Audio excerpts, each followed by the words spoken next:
Ayan po mga kabida, parang nilaglag po ng Malacanang ito pong Kongreso, ano po, no? Itong House of Representatives at ito pong Senado mga kabida. Ito po ay patungkol pa rin dito ho sa napaka-controversial na BICAM report, ano? Itong mga nakitang blanco po mga kabida, ano po, na? Kahapon po, nagkaroon po ng press conference, ano po, na? Kasama po doon sa press conference si E.S. Lucas Bersamin. Ito pong si Budget Secretary Amina Pangandaman at ito naman pong si Secretary Arsenio Balisacan po ng NEDA, no? At isa sa mga highlights doon, ito pong naging pahayag po mga kabida ni Executive Secretary Lucas Bersamin, ano po. Parang naghugas kamay po ito, no? Nag-ala Poncio Pilato po itong si E.S. Bersamin po mga kabida patungkol po dito sa blank check o ito pong blank items na nadiscover dyan ho sa BICAM report, ano? Okay? Pakinggan muna natin itong pong naging pahayag po ni E.S. Bersamin bago ho tayo mag-react mga kabida. Narito po. Sir, may we have your reaction to sa sinabi ni Representative Ungab na plano niyang dalhin sa Supreme Court itong usapin ng GAA? Hindi ko mapipigilan si Congressman Ungab at saka yung mga similarly minded people who would want to put up a challenge.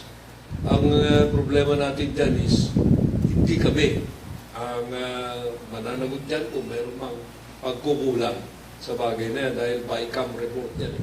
Wala kami kinalaman sa BICAM report. Ang may kinalaman lang kami yung finished product na pinapirmahan sa Presidente. Hindi yung blank check. Ayan po. Malinaw po yung sinabi po ni E.S. Bersamin, ano? Parang hindi na ho mangingialam itong Malacanang po mga kabida patungkol doon ho sa sinasabi pong blank check o blank items sa BICAM report, ano? At parang tinutulak po niya itong Congress, no? Na sa kanila yon. Parang ganun ba, no? Parang sinabi po ni E.S. na wala kaming pakialam dyan, wala kaming alam, no? Sila yung may pakana dyan, no? Parang ganun no? Yung interpretasyon ko po mga kabida, no?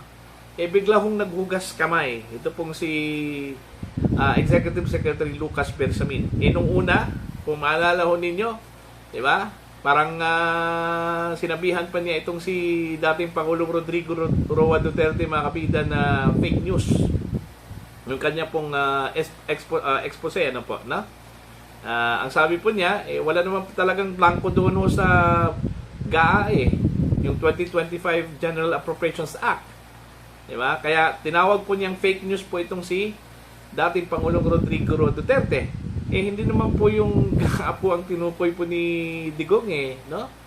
Ang tinukoy po ni Digong po mga kabida ay ito pong ito pong BICAM report, ano? Kaya siguro naimasmasan po itong si E.S. Bersamin. Ito na nga, no? Siguro nalaman po niya, no? Ito pong si Congressman Sid Ungab na nagplano pong aakyat sa Korte Suprema, ano po, no? Para questionin po itong na-discover nilang mga blanco dyan ho sa BICAM reports, ano po. Okay? Now, so hugas kamay po ngayon, no? Hugas kamay ala Poncio Pilato. Kaya akala namin, patay na po itong si Poncio Pilato, buhay pa pala, ano?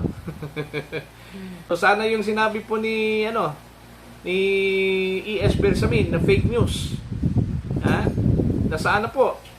At saka yung sinabi po ni Pangulong Ferdinand Bongbong Marcos po mga kabida na sinungaling po itong si dating Pangulong Rodrigo Roa Duterte. Sana po ngayon, no? Na lumitaw na nagsasabi pala ng totoo po itong si Pangulong o dating Pangulong Rodrigo Roa Duterte. Kasi ho, tila yung mga lumabas po na kopya ng BICAM report na may mga blanco, hindi lang pala isa yung may hawak, no? Marami palang may hawak nun, no? Itong si Congressman Manuel, ano po, no? Ng Kabataan Party List, meron din kopya, no?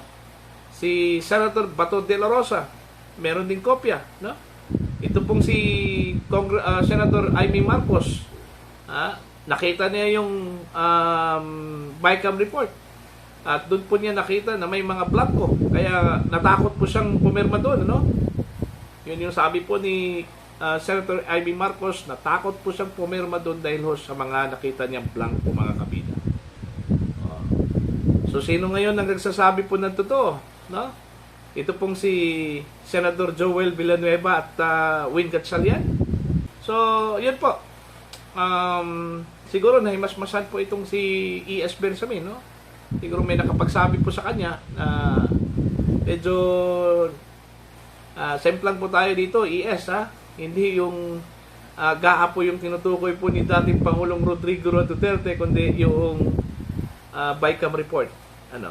So, kaya, yun yung naging pahayag po ng Executive Secretary na wala po silang pakialam doon ho sa BICAM report kasi ho sa Kongreso yon, ano? Okay, ang sa kanila po yung GAA. Totoo naman po na wala talaga silang pakialam doon kasi yung mga blanco na na-discover po, nakita po ay doon po sa BICAM report. Okay? Sa BICAM report. Ang problema lang kasi po nagtatalak po ng maaga no? Kaya yun, sumemplang. No? Sumemplang po itong si Executive Secretary Lucas Bersamin po, mga kabida. Okay? Now, dito ngayon po yung problema sa Congress. Kasi parang nilaglag po sila ng Malacanang ho dito ngayon no? 'Di ba? So nagkakandara pa siguro itong mga congressman at saka sa itong mga senador po natin na sagutin po itong blank check o blank items, ano? 'Di ba? Para po sa akin kung ako po yung nakapirma doon sa BICAM, magsasalita po ako talaga, no? Ilalabas ko kung ano yung nakita ko. Hindi ko pagtakpan kung ano yung nakita ko, ano? Okay? Anyway, para naman po sa future political plans naman po ito para sa mga kongresista at saka mga senador no? 'Di ba?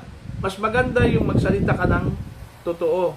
Sasabihin mo yung totoo kung ano yung nakita ko ninyo, no? Kung may blanco ba, okay? Hindi ako naniniwala na walang blanco. Okay?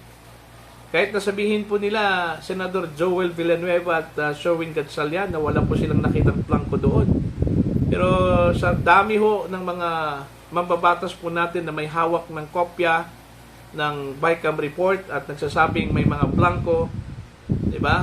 Mas naniniwala po ako sa kanila kaysa dito ho sa nagsasabi po na walang blanco po yung anong tawag po dito? BICAM report. Nung press conference mga kabida mismo si Secretary Amina Pangandaman sinabi niya na posible yung mga technical staff po ng mga senador yung gumawa po ng ng filling the blanks, di ba? So, sino ngayon nagsasabi po ng totoo?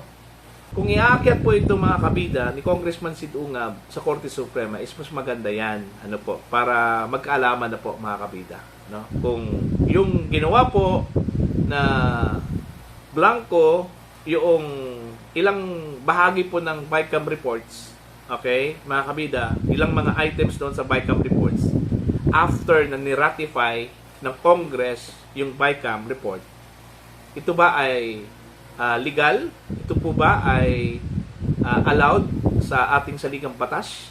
Ang pwedeng mag-interpret dyan is yung Korte Suprema no? May mga nagsasabi na okay lang daw yun kasi BICAM report lang yun. Ang pinaka-importante daw mga kabida ay ito pong GAA General Appropriations Act, no? Kahit na po nga BICAM report yan, pero yan po yung pinagbasihan po para ma-create po itong GAA General Appropriations Act. So dapat yung pinagbasihan perfect yun. Walang butas, walang kulang. Okay? Yun dapat yun mga kabida. Alright? So, anong take po ninyo dito mga kabida? You can comment down. At sa mga hindi pa po subscriber sa akin channel, please subscribe. Just click the subscribe button, click the notification bell, click all para updated po kayo sa aking mga uploads. Maraming salamat po sa inyong lahat at God bless po mga kabida.